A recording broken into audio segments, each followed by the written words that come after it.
This is important slide. ఈ రాష్ట్రానికి ఉపయోగపడే ఇది ప్రతి ఒక్కరు గుర్తుపెట్టుకోవాల్సిన అవసరం ఉంది. కార్డియోవాస్కులర్ డిసీజ్ చూస్తే 18 నుంచి 22% ఉంది. అంటే 18 నుంచి 22% ఈ యొక్క ఒక్క డిసీజ్ కార్డియోవాస్కులర్ డిసీజ్ వస్తున్నాయి. దీనికి కారణం కూడా మీరు చూస్తే హైపర్ టెన్షన్, అదే మాదిరిగా ఇసమిక్ హార్ట్ డిసీజెస్, స్ట్రోక్ ఇవన్నీ వచ్చే పరిస్థితి వస్తుంది. ఈ ప్రిడామినెంట్ గా ఎక్కడున్న టాప్ 3 డిస్ట్రిక్ట్స్ చూస్తే కోనసీమ, కాకినాడ, ఎన్టీఆర్ జిల్లాలో ఎక్కువ ఉంది. అదే మరి డయాబెటీస్ మిలిటస్ చూసినప్పుడు 12 నుంచి 15% ఉంది. High prevalence due to life styles, food దగ్గర నుంచి మన లైఫ్ స్టైల్స్ వల్ల వస్తా ఉంది.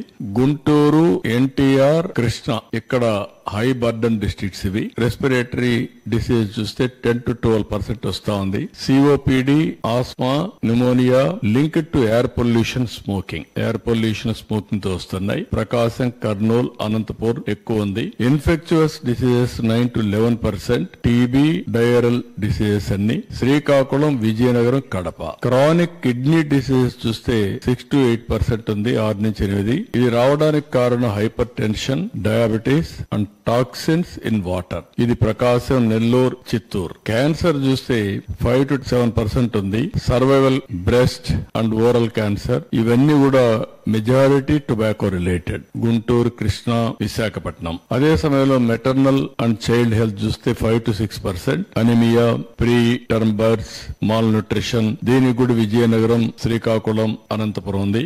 మెంటల్ హెల్త్ డిజార్డర్స్ ఇది కూడా రాను టెక్నాలజీ పెరగడం లాంటి ఇవన్నీ సమస్యలు వస్తున్నాయి. ఇందులో కూడా 4-5% మీరు చూస్తే depression, anxiety, alcohol use disorders ఇది కూడా విశాఖపట్నం, విజయవాడ, కడప ఎంత వస్తున్నాయి. వెక్టర్ బార్న్ డిసీజెస్ ఇవి కమ్యూనికబుల్ డిసీజెస్ అన్ని కూడా మనం చూస్తే 3 to 5%. డెంగ్యూ, మలేరియా, చికెన్ గునియా ఇవన్నీ వస్తున్నాయి. ఏఎస్ఆర్ విశాఖపట్నం, ఈస్ట్ గోదావరిలో ఎక్కువగా వస్తున్నాయి. రోడ్ ట్రాఫిక్ ఇంజరీస్ కూడా 3 to 4% ఉన్నాయి. High fatalities due to poor road safety, Krishna, Chittoor, Tirupati ఈ జిల్లాలో ఎక్కువ ఉంది. అంటే ఇవన్నీ మీరు చూసినప్పుడు 80% ఆఫ్ ది డిసీజ్ బర్డన్ ఈ టోటల్ గా 10 వస్తుంది. ఇక్కడ అవన్నీ కలిపి రిమైనింగ్ అంతా 20% వస్తుంది. ఈ డేటా లాస్ట్ 5 years అన్ని హాస్పిటల్కి వచ్చినటువంటి చెక్ చేసుకుని ఆ డేటా అంతా అప్డేట్ చేసి ఆ డేటా బేస్ చేసుకుని డేటా బేస్ తయారు చేశాం. ఈచ్ పర్సన్ ఎవరెవరున్నారు అవన్నీ కూడా దీని మీద బేస్ చేసుకుని ఒక అసెస్మెంట్ తయారు చేశారు. It is a good exercise.